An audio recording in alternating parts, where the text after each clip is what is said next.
Então aqui uma vista bem bonita, uma vista anterior de uma árvore traqueobronquial, lembrando, né, que essa árvore ela tem início na traqueia, pega toda essa porção do trato respiratório, né, para baixo. Então aqui, ó, nós conseguimos ver a traqueia, a carina estaria localizada aqui, né, mas não é possível ver nessa imagem. Os brônquios principais, ou também chamados de primários, os brônquios lobares ou secundários e os brônquios terciários ou segmentais, certo? Então, entramos agora num assunto bem interessante também, que é a zona respiratória, né? Começando aí pelos alvéolos. Então, o que ocorre nos alvéolos? Basicamente, são estruturas ocas que vão possibilitar a entrada gasosa do quê? De oxigênio e de CO2, né? Eles vão ser revestidos por um tecido elástico. Isso é importante porque no processo de inspiração e expiração, eles precisam ter uma certa elasticidade, né? E é importante a gente lembrar que essas estruturas, elas não apresentam que os resíduos da árvore traqueobrônquica são removidos principalmente pelo sistema mucociliar e pela tosse, né? Porque ela é revestida por epitélio ciliado e células calciformes que produzem o muco. Então, como que é feito o processo de limpeza, digamos assim, né? Nessas estruturas, ou seja, nos alvéolos? É por dois tipos de sistema, né? O sistema mucociliar e a tosse. O sistema mucociliar ele vai agir como camada gel e como camada sol. O que seria isso? A camada gel é a superior, que vai reter as partículas e micro-organismos. Já a camada sol, que é a inferior, vai permitir movimento de cílios para que ocorra o transporte de muco em direção à faringe, certo? Para que ocorra, então, o processo ali contrário, né? Já a tosse, ela vai agir como um mecanismo de defesa, caso esse sistema, então, mucociliar, ele não consiga fazer as suas devidas funções, né? Com a tosse, que é um processo forçado, nós temos, então, a eliminação desses excessos. Ainda assim, nos alvéolos, onde não há cílios, isso que eu gostaria de ter comentado antes, a remoção de partículas pequenas ocorre por macrófagos, né? Que são estruturas da nossa linha de defesa, que vão fagocitar os resíduos e transportá-los até a eliminação por uma via linfa, né? Ou sistema mucociliar. Uma observação interessante, né? O tabagismo, o que ele faz? Ele paralisia esses cílios. Então, os cílios perdem a sua função, transformam-se em outros tipos celulares e, com isso, o que acontece? Nós não temos mais o processo, né, de transporte dessas estruturas, desses micro-organismos, bem como a produção de muco, né? E a produção de muco, na verdade, ocorre, né, a produção de muco, e essa produção exacerbada favorece infecções respiratórias, porque é um ambiente, né, um ambiente bom para a proliferação de bactérias e vírus. Ainda assim, na parede alveolar, ele vai ser então formado por dois tipos celulares. Nós temos os pneumatócitos tipo 1, pneumatócitos tipo 2. Qual que é a função de cada um deles, né? Os pneumatócitos tipo 1 vão ser formados por células finas e escamosas, compõem cerca de 90% da superfície alveolar, e os pneumatócitos tipo 2 já são formados por células cuboides, né, arredondadas, que vão auxiliar então no processo de expansão desse alvéolo durante a respiração. Então, mais uma imagem bem bonita e bem explicativa, né, nesse processo que nós estamos vendo. Então, aqui na imagem, o que nós conseguimos observar? Aqui nós temos músculos, veias, artérias, nervos, né? Ramificação da artéria pulmonar, isso que nós vamos ver com mais detalhes no sistema circulatório. E mais abaixo aqui, o que nós vemos, né?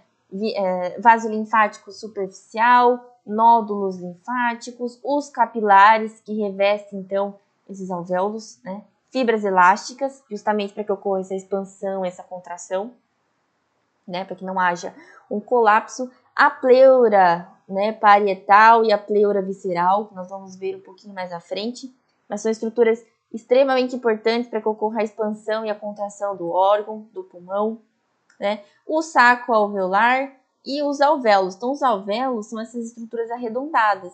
Em conjunto, nós chamamos de saco alveolar, ok?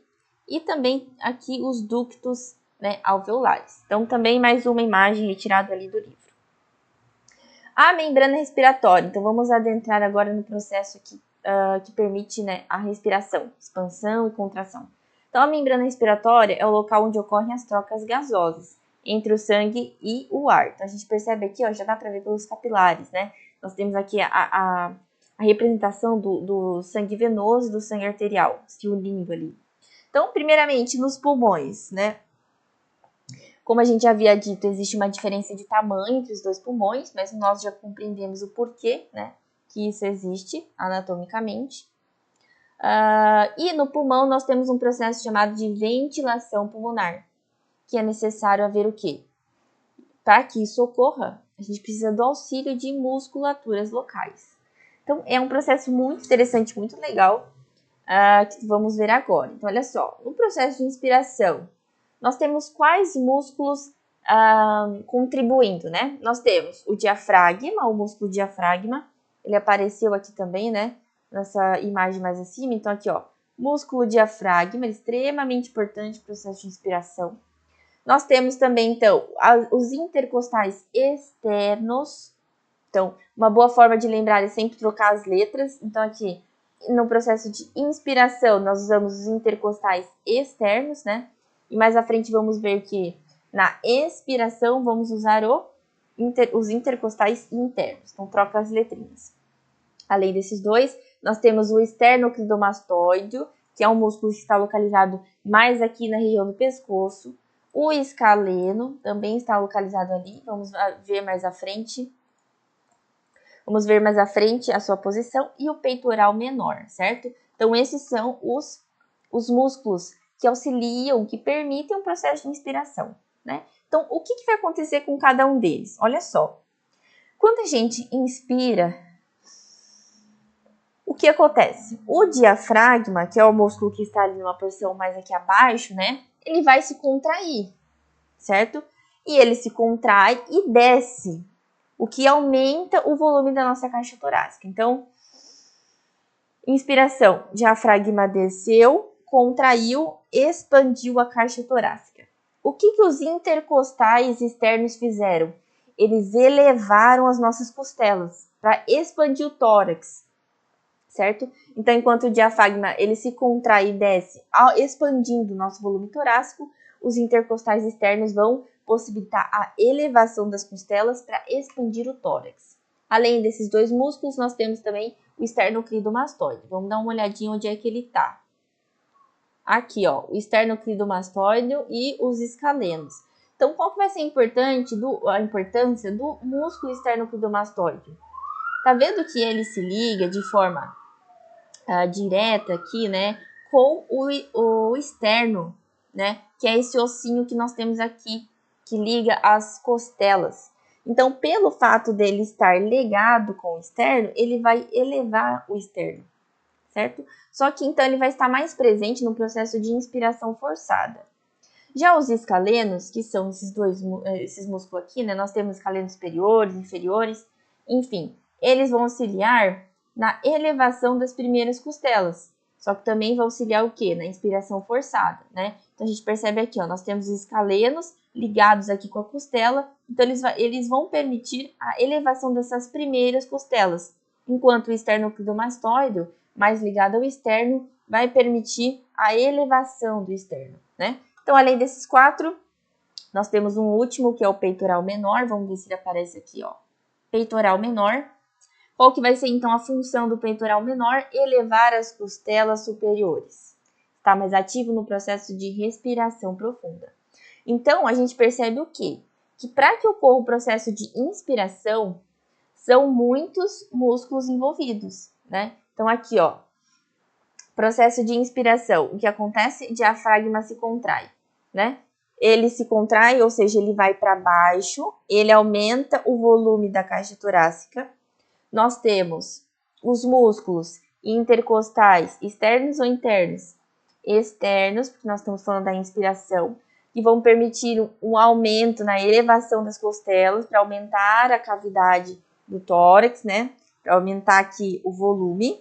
Além disso, nós temos o esternocleidomastoide elevando o externo, os escalenos elevando as costelas e o peitoral menor elevando as costelas, né, as costelas superiores.